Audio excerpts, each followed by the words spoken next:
Hello, I'm Denver Henderson for the Williams County Public Library, continuing our series, Lay Me Down to Rest, the Cemeteries of Williams County. We are in Florence Township and we are visiting Edon Cemetery. Edon Cemetery began as a private family plot of the Smith family and also of the Farrell family. And in 1859, a deed was passed from William Smith to Mr. Baxter, which created this cemetery. Now, Edon has an interesting history. It was founded as Singer's Corners.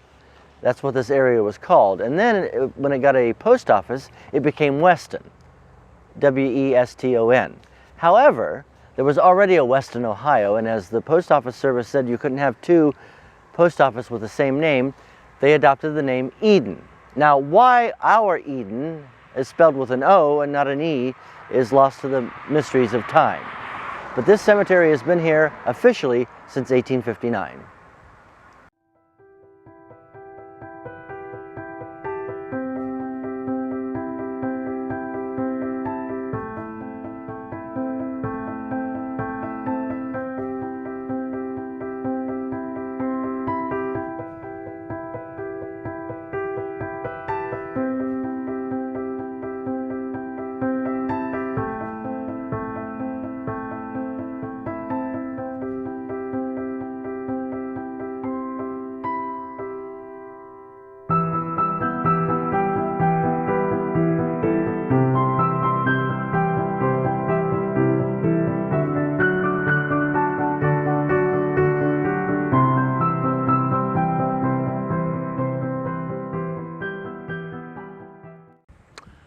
In April of 1875, the citizens of the village of Edon held their first municipal election, and they chose Erastus Hoadley, local farmer and businessman, to be their first mayor. Mr. Hoadley served a total of 2 terms as mayor, and then he also served on the city council and was a very prominent citizen. Just behind me is the grave of his son Hiram Hoadley, who served in the Civil War. The Hoadley family were very prominent in Edon's political and mercantile life.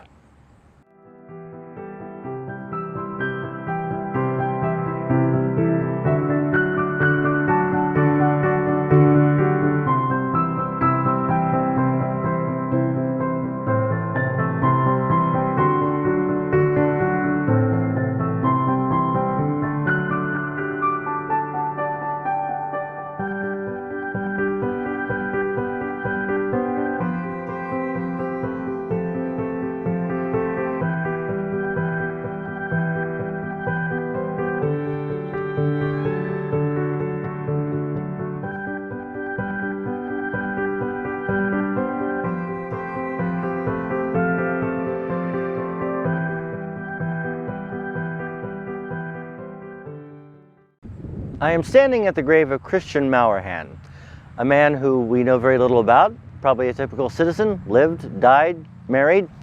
But what is unique is his tombstone, which is fascinating. It is in stone of wood, stones. It has a large scroll. It has a book on the top. It has ivy and ferns, of course, symbolizing, as in all cemetery tombstones, ivy and ferns symbolize eternal life. It is massive, and it is not, as far as my research can tell, of the Woodsmen of America. So this is unique to Edon Cemetery. I've never seen a tombstone like this. It is massive, it is gorgeous, and it is only in the Edon Cemetery.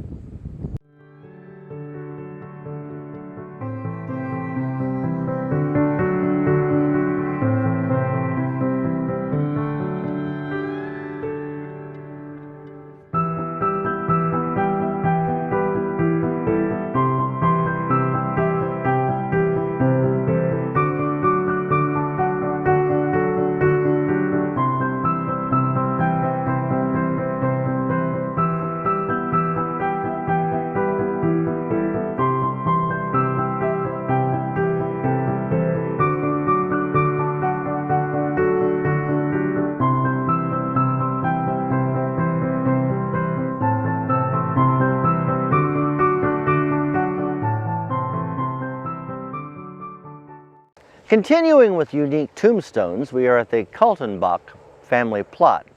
Their tombstones are in what is called the vernacular style, which was very popular in the late 19th and early 20th century, inspired by the William Morris movement, arts and crafts movement in England. They are composed of composite stones, and if you'll notice, on each stone is a small stone in the shape of a heart.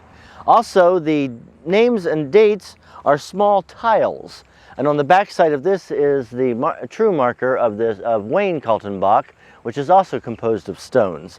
It is a unique style. As you can see also here, there's a heart stone is here as well, and this forms an anchor. Now, why an anchor? He probably wasn't a sailor, but in early Christianity, an anchor was used as a symbol of Christ, because if you turn an anchor upside down, it makes a crucifix. In front of this unique plot is also another wonderful feature.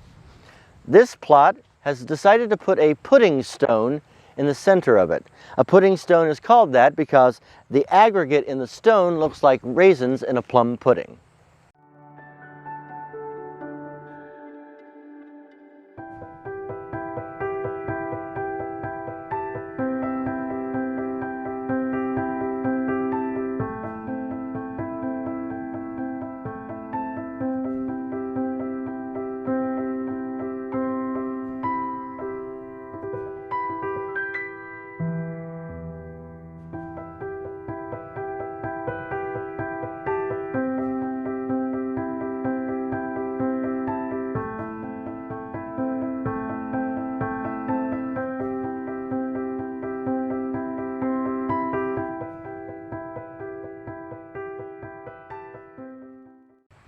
And finally, I'm at the final resting place of David and Emily Shaw. It may seem strange to see this. It's a flat concrete slabs with marble tombstones. Now, I've been told that there was once a family mausoleum here, and that the mausoleum became deteriorated. They couldn't maintain it, so they dismantled it. They buried the Shaws in the ground. They put the slabs on top, and they used what would have been the front pieces of the mausoleum vaults as their tombstones. A very unique feature of Edon Cemetery. For the Williams County Public Library, I'm Denver Henderson. Stay safe, stay healthy. I bid you peace.